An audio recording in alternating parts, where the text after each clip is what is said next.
What's up, guys? I'm Matt. Come check out my collection.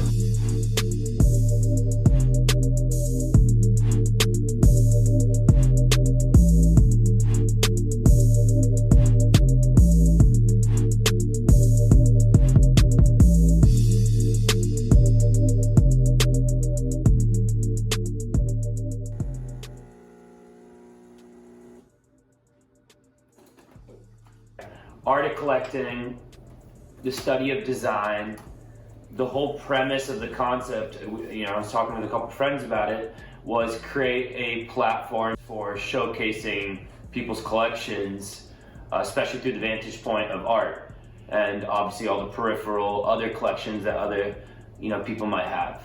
Really also specializing on friends that are leaders in different industries, so showcasing for whatever purpose, these people being the innovators in their respective industries, especially in collecting and art.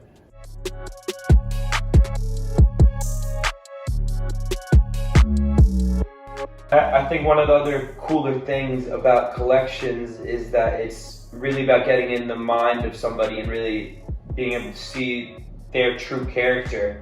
I think people's collections represent themselves and their personalities / characters.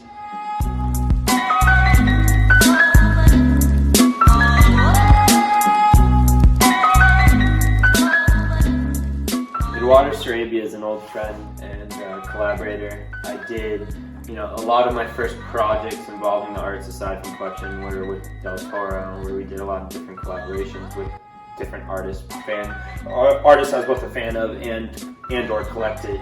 So Eduardo is one of those guys who I was introduced to him through Damien Hirst's gallery, Other Criteria, where I bought my first piece, which is actually in the Blue Scarpa store in the gallery now.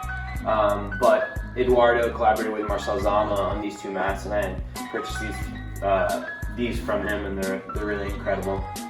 I also have the whole set in my kitchen, but the 𝘿𝙁𝙁𝙁 collaboration was really special, and this one in particular, was really the concept of marrying fashion with art.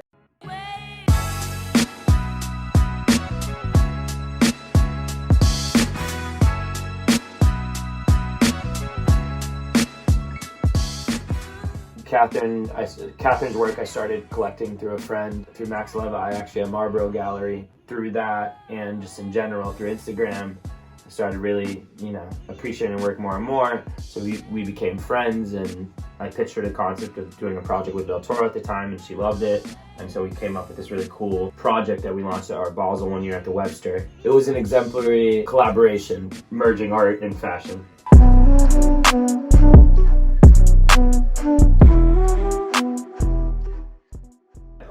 On collecting as well, just earlier when I was younger I started collecting, it's probably been 15 years now that I've been collecting. I've always had friends that have asked for assistance and direction, etc.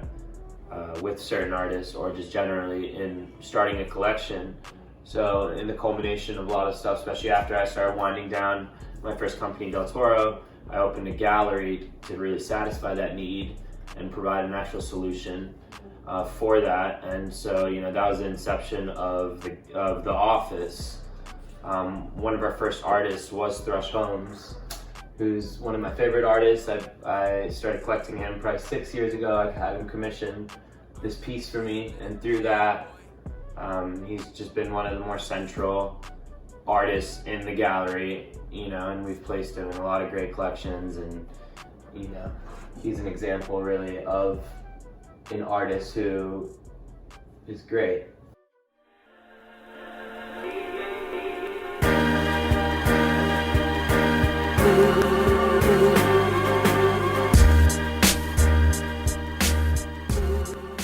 Anybody's respective character, I think, has to do about their upbringing, their experiences, etc., which is what ultimately shapes everybody. So my uncle and her were married at the time. She was an artist. She was really talented. She was like the one that was homie with everyone, with like the other guy that you knew, the big one that you liked. Yeah, the Bonelli. They're homies with Bonelli and Valetti and that. So I think it's cool seeing, what people's backgrounds are and also how they evolve. I think that's what's cool about a collection. It's not an overnight thing. It's obviously it's a whole lifetime of experiences and passions, if you will. So I think, with me specifically, I was born in Italy. My father's Italian. I grew up there, so Italy represents something special as both a foundation and where I come from ultimately. My mother's American too, but a lot of my collection, especially with my art, derives from 𝙁𝙤𝙤𝙬𝙤 and Italian design, even with furniture done in the Memphis Milano pieces and some of the more antique pieces from my family from Italy. My two favorite pieces, both from Italy, would be my 𝘿𝙚𝙤𝙩𝙗, which is a ritratto. It's an embroidery piece. I love all textile-based work, but it's 𝘎𝑩𝑎𝑟𝑒 attenzione, so attracting attention. My other favorite piece is a self-portrait by Pistoletto. And then there's a couple other, the 𝘿𝙚𝙤𝙗𝙗, the 𝘾𝙝𝙗𝙚, the Castellani, all those are some of my favorites as well. Kaws is always one of my favorites. This is one of my first pieces I ever purchased in 2011. Screen print. I bought it off eBay for like $800 when I was right out of college. Along with the Kaws, which is some of the first art, I started collecting these 1960s Bill Graham film noir posters, were the other kind of first things I collected. Just being someone who loved Ken Kesey and the electric Kool-Aid acid test, these posters were really cool. They really represented that era, and it's got Lee Conklin in particular I really enjoyed, but they're really trippy, really cool designs. Michael Vasquez was one of my first friends and artists I really got close with, am close with.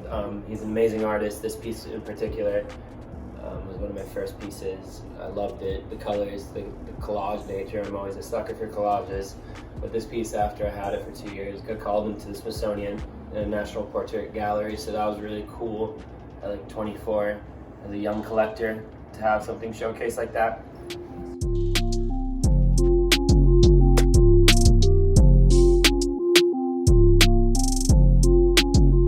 So right there with Kaws, Murakami, obviously is one of the first screen prints I purchased. Like I said, as an avid sneakerhead, both those artists reign, always king and supreme, if you will. Some of my favorite sneakers from back in the day, the 𝘿𝙚𝙤𝙬𝙗 were always legendary. The Reebok 𝘿𝙚𝙬𝙗, also legendary.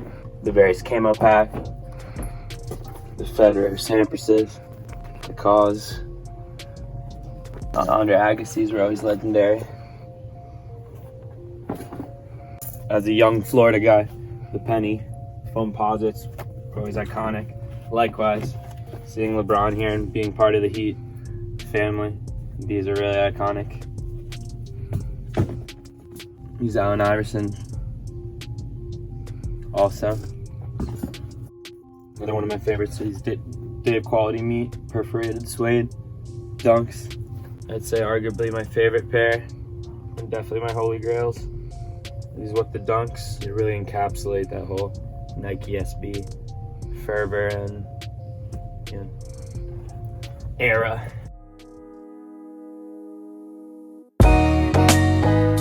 Back to the concept of the art of collecting, I think there's different fields and different passions that everyone has respectively. In design, I think it's an all-encompassing term, and I think a lot of things go into design, whether it's art, fashion, cars, watches, architecture, furniture, etc. All things driven by design are special, but to each their own. Watches, to me, I always really cared for. I think, as a man, that's really one of the few things you can do in terms of accessories and accessorizing is footwear and watches.